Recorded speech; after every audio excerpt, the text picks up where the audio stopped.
Hello friends, welcome to BFSC Fisheries online class. Today we will be talking about the global warming effects on fish species. We know that the earth climate is showing perceptible changes on both global and regional scale. Changes like climate change and warming effects are being affect across many part of the world including India. मतलब बहुत सारे effects हैं global warming के climate changes होने के कारण, जो कि अर्थ क्लाइमेट ये सारे अफेक्ट कर रहे हैं फ्रेश वाटर स्पीसीज़ को और मराइन स्पीसीज़ को। साथ में जो उसके रिसोर्सेज है फिशरीज़ के, वो सारे भी अफेक्टेड हो रहे हैं। तो आज उसके लिए उसी का ये वीडियो बना है, जिसमें हम लोग देखेंगे कि कौन कौन से इफ़ेक्ट है जो कि ग्लोबल वार्मिंग के कारण फिशरीज़ पे आ रहे हैं। So let's begin with the topic. In fourth assessment report, the Intergovernmental Panel on Climate Change, that is IPCC, in 2007, what it has claimed that due to greenhouse gases like carbon dioxide, nitrogen, methane, these are the major cause of human activity. मतलब एक report हुआ in fourth assessment report, जो कि FAR है।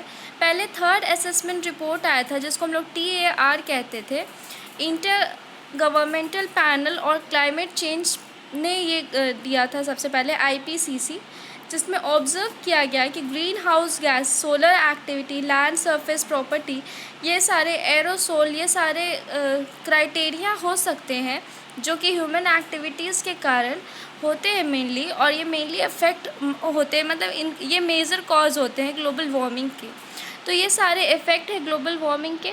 फिर हम लोग next देखते हैं, using 35 emission scenario, the IPCC, that is intergovernmental panel on climate change, has predicted that global average temperature would rise between 1.4 and 5.8 degree Celsius between 1990 and 2100। That is एक estimation हुआ जिसमें बताया गया, क्योंकि ग्लोबल वार्मिंग अफेक्ट हो रहा है day to day life में, हम देख रहे हैं।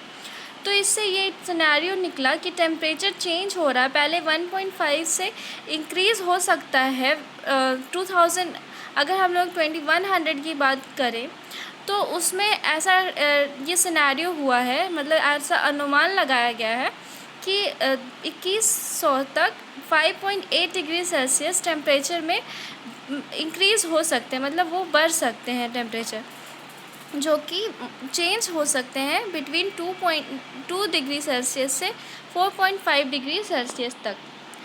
इफ़ेक्ट क्या होते हैं ग्लोबल वार्मिंग में फ्रेश वाटर में? Global warming is mainly cause rise in temperature, मतलब सबसे बड़ा प्रॉब्लम होता है ग्लोबल वार्मिंग का, वो होता है टेम्परेचर के राइज़ होने के कारण। टेम्परेचर अगर राइज़ होगा तो वो फिशरीज़ पे इफ़ेक्ट देगा। कैसे?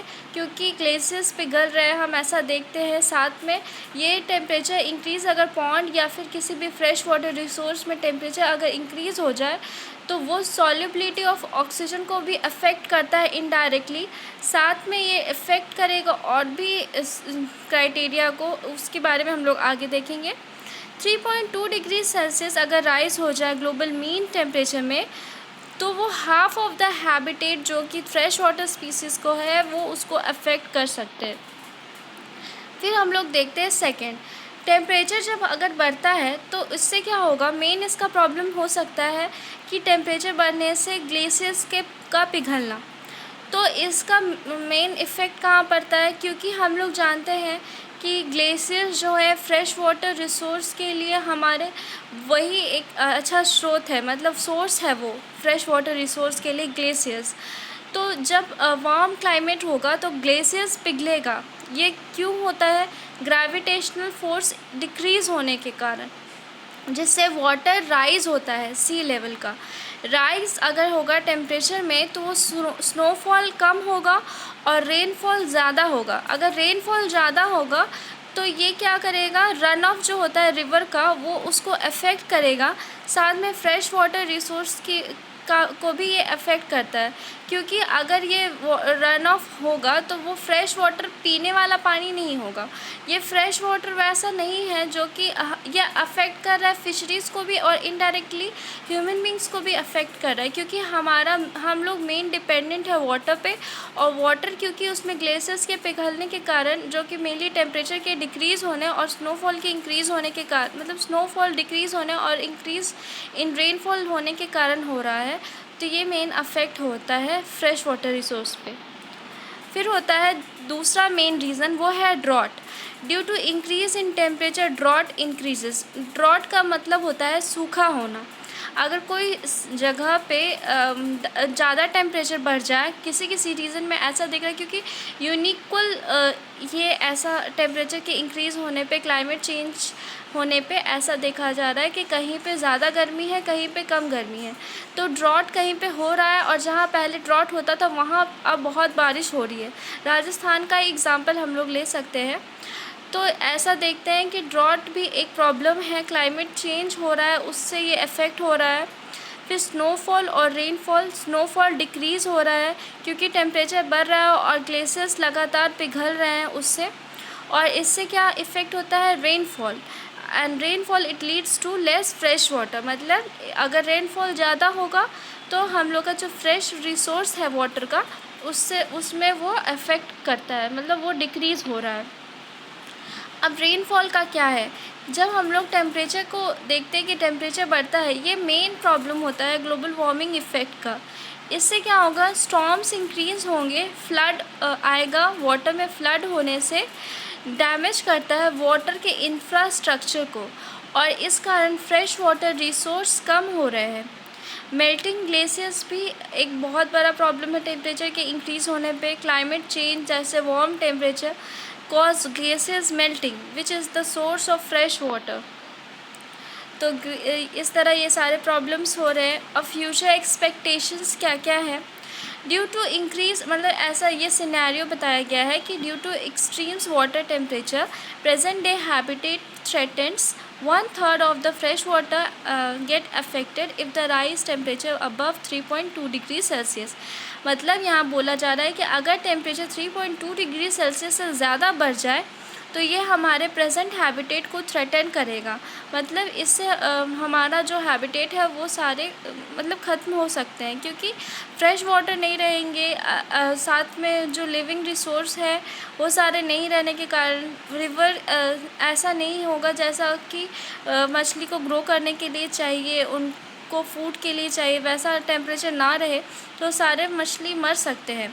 तो if global warming is limited to 2 degree Celsius, 9% of the species would have more than a half of their habitat threaten. तो अगर बता रहे हैं कि अगर 2 डिग्री सेल्सियस भी टेम्परेचर में इंक्रीज़ हो जाए तो 9% जो स्पीसीज़ हैं वो थ्रेटन हो सकते हैं।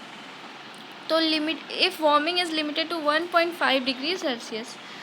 तो ये एक्सपेक्टेशंस बताए गए हैं, यहाँ पे दिखाया गया है कैसे ग्लेशियर्स पिघल रहे हैं, इससे डिक्रीज़ हो रहा है rainfall due to warming and lead to proportional increase in rainfall.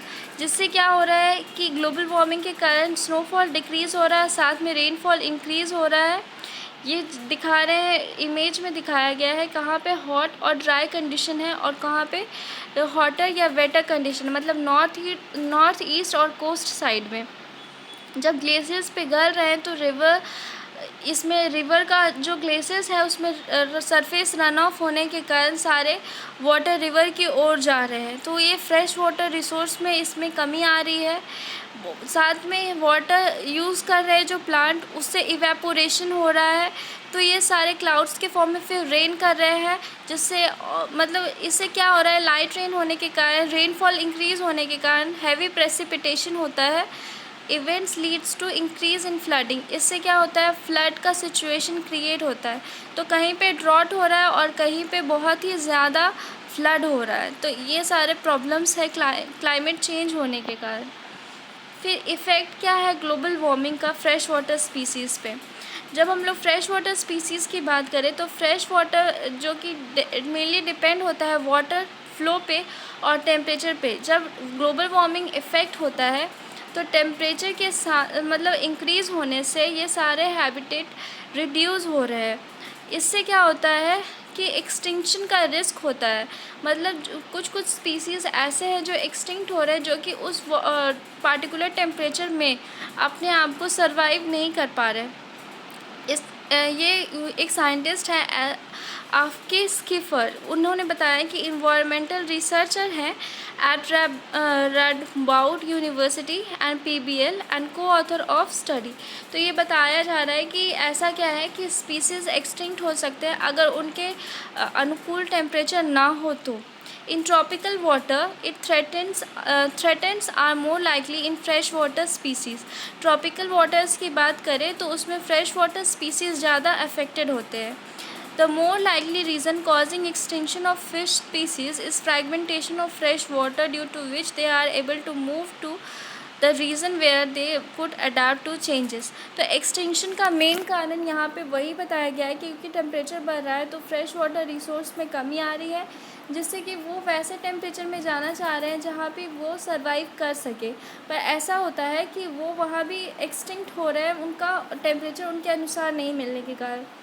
ये सारे मैन मेड बैरियर्स जो हैं, डैम्स, वियर्स, ल्यूसेस या कल्वर्ट्स, ये सारे मैन मेड बैरियर्स जो बनाए गए हैं डैम्स में बनाए जाते हैं, जो कि पानी को रोकने के लिए मेनली होता है।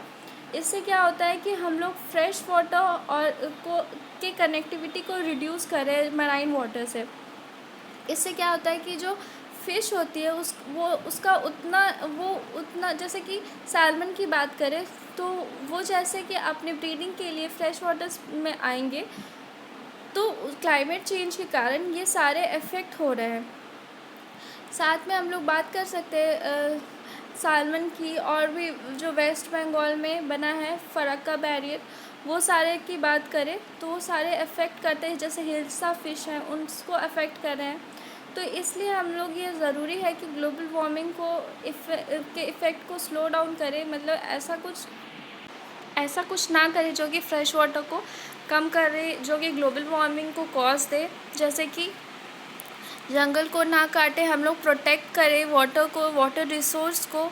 साथ में हम लोग मतलब ऐसा करें कि अगर पेड़ पौधे को बचाएंगे हम लोग तो वो इनडायरेक्टली अफेक्ट करता है रेनफॉल को, प्रेसिपिटेशन को, इवेपोरेशन को। इस तरह हम लोग फ्रेश वाटर स्पीसीज़ को रोक सकते हैं एक्सटिंक्ट होने से। तो ये सारे हैं। प्लास्टिक्स का यूज़ हम लोग कम कर सकते हैं, क्योंकि मेन प्लास्टिक्स जो है वो पॉल्यूशन का मेन कारण है।